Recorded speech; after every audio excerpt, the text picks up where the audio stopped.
Que la paix et la bénédiction de Dieu soient sur toi. Assalamu alaikum wa rahmatullah. Au premier rayon de soleil, tout au long du mois de Ramadan, éveillons nos cœurs à travers une sagesse. Ensemble, offrons-nous un moment de réflexion et de sérénité pour illuminer nos journées. La nuit est tombée, le monde ralentit, les rues se taisent, les lumières s'éteignent, mais pour des millions de croyants, certaines nuits ne sont pas comme les autres. Selon le Coran, une seule d'entre elles vaut plus de 1000 mois. Imaginez un instant, plus de 80 années d'efforts, de prières et de bonnes actions, concentrées dans une seule nuit. Cette nuit s'appelle Laylatul Qadr, la nuit du destin. C'est une nuit de prière, de pardon et d'espoir. Mais pour comprendre pourquoi cette nuit est si spéciale, il faut remonter 14 siècles en arrière. Dans les montagnes, près de la Mecque, un homme se retire souvent dans une grotte. Il s'appelle Mohammed, paix et bénédiction soit sur lui. Il s'éloigne du bruit du monde. Il observe, il réfléchit.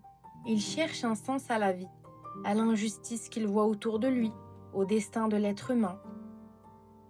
Puis, une nuit de Ramadan. Dans l'obscurité de la grotte, quelque chose se produit. Une présence, un être apparaît, l'ange Djibril, et une parole tombe, courte, puissante. Lis. Mohammed est bouleversé, il répond « Je ne sais pas lire ». Alors l'ange le saisit et le serre contre lui, fort, très fort, si fort qu'il pense ne plus pouvoir respirer. Puis l'ange le relâche et répète « Lis ». La scène se répète encore, la pression, l'incompréhension, la peur, jusqu'à ce que les mots descendent, les premiers versets du Coran.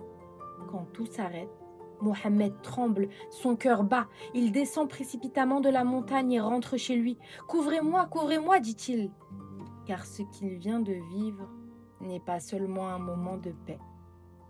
C'est le poids immense d'une mission qui commence. » Cette nuit de solitude dans une grotte allait devenir l'une des nuits les plus importantes de l'histoire. Selon le Coran, durant Laylatul Qadr, les anges descendent sur terre, apportant paix et bénédiction jusqu'à l'aube, et partout dans le monde la scène se répète.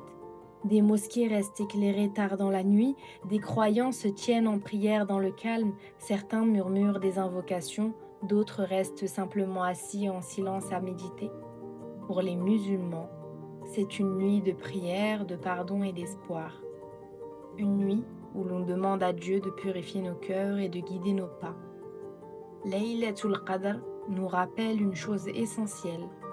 Le destin n'est pas seulement ce qui nous arrive, c'est aussi ce que nous choisissons de devenir. Dans l'agitation de nos vies modernes, cette nuit nous invite à faire quelque chose de simple, mais devenu rare.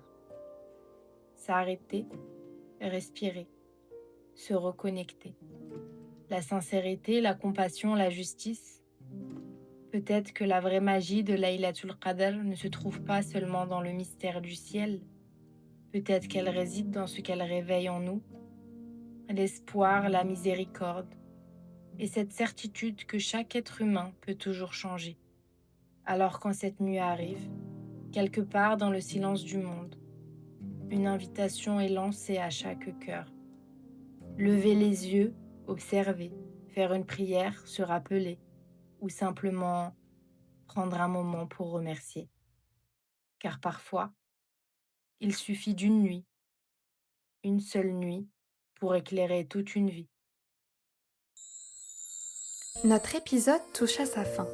On se retrouve demain, si Dieu le veut, pour une nouvelle sagesse. Je te souhaite une journée douce et lumineuse, que la paix et la bénédiction de Dieu soient sur toi. Assalamu alaikum wa rahmatullah.